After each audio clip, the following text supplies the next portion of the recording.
Hello, in the vai in the galo buga teu idol chevel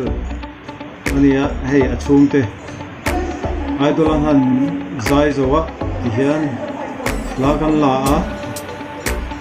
then kan chuaka a then chunga kan lauma ta an la mur mai te hian hey tunge kan la kuyang kan tia kan ngai tua sang le kan la pui du te an om lowa an chua ka mi te an lo la pui vela hian ania a chung ania hi an zai na chung kha ania hei kan davita po hi kan zong reng mai ni mi nan lo la puya ti khan lo ding puya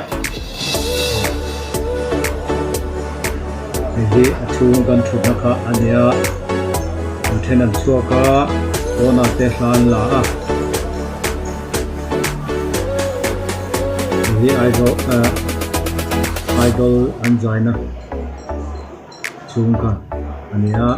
hi kan vitania hian da bete hi kan ha renga hi de pura khania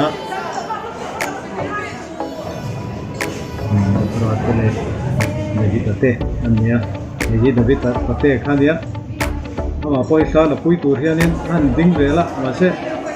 an mani an kal ko zel mai ni an hallo ani zer mai an idol ho hi mo an mi zo idol ho hi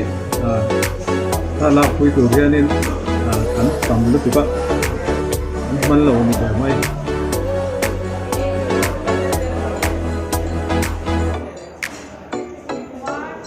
hey hian thenin kan lo ha